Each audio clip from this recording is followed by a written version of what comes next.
Et c'est maintenant l'heure de notre page des sports. Et on va commencer par du football avec les quarts de finale retour de la Ligue africaine des champions. Et on connaît les 4 qualifiés pour les demi-finales. Bonsoir Lise-Laure. Bonsoir. On commence avec l'Espérance de Tunis qualifiée alors que les Rouges et Jaunes avaient très mal entamé ces quarts de finale en s'inclinant à Alger. L'Espérance a inscrit ses 2 buts de retard dans le temps réglementaire avant d'éliminer le CR Belouizdad dans la séance des tirs au but. Score final 3-2. Et puis à Casablanca, le Wydad a arraché sa qualification pour les demi-finales face au Mouloudia d'Alger dans le temps additionnel en s'imposant 1-0, une semaine après avoir concédé le match nul à Alger. Et puis 2 autres équipes se sont qualifiées en début d'après-midi. Oui, à Pretoria, les Sud-Africains du Mamelodi Sundowns ont été tenus en échec par Al Ahly, vainqueurs au match aller 2-0. Les Égyptiens, tenants du titre, filent en finale.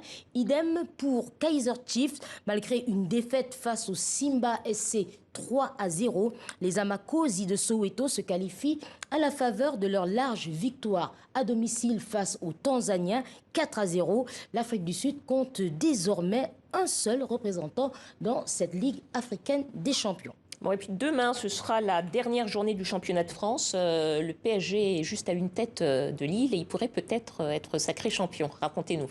À condition de battre Brest et espérer une contre-performance de Lille à Angers.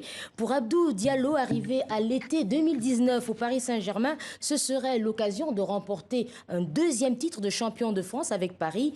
Le Lion de la Teranga, âgé de 25 ans, a connu quelques contre-performances en début de saison, des pépins physiques et la Covid-19. Le défenseur analyse sa saison et celle de son club dans un entretien exclusif accordé cet après-midi à Karim Baldé et Louis Decroix. À 25 ans, Abdou Diallo incarne la force tranquille. Détendu et lucide face à nous, le défenseur reconnaît une saison plus compliquée que prévu pour le Paris Saint-Germain, notamment en Ligue 1. Lille a fait une belle saison et il faut la saluer. Ils nous ont même battus. Donc je pense qu'il faut respecter cette équipe. Néanmoins, c'est vrai que nous aussi, on n'a pas fait la saison qu'on aurait voulu. C'est pas tous les ans qu'on perd 8 matchs, donc oui, on pourra s'en prendre à nous-mêmes. Ouais. Qu'est-ce qui explique justement cette saison moins souveraine que les précédentes? Si on regarde tous les championnats européens, tous les gros ont du mal. Aujourd'hui, le Real en Espagne, le Barça, pareil pour Liverpool. Ils ont tous du mal. C'est une année Covid qui a commencé avant avec le Final 8, qui termine après. Les autres années, on est déjà en vacances normalement. Donc c'est une année très spéciale, très compliquée pour tout le monde. Donc c'est pas totalement étonnant. Des surprises, Paris en a créé dans la prestigieuse Ligue des Champions en sortant Barcelone, puis le Bayern Munich. 2 exploits sur lesquels Abdou Diallo et ses coéquipiers espèrent capitaliser. On fait partie de l'élite du football européen.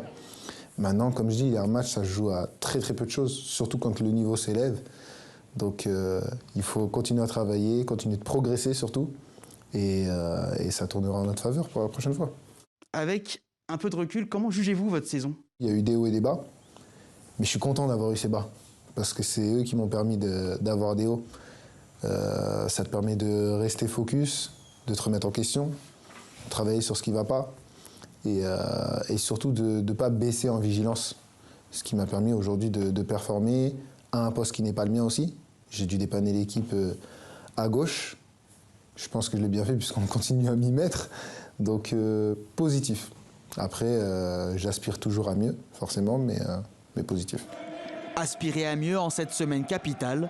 Vainqueur de la Coupe de France est donc assuré de finir la saison avec au moins un trophée majeur. L'international sénégalais veut croire à l'impensable, ravir le titre de champion promis à Lille lors de l'ultime journée.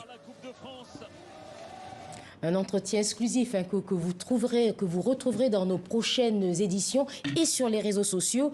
Et on termine avec du cyclisme, avec la victoire d'étape, la 6e et la dernière du Tour du Bénin.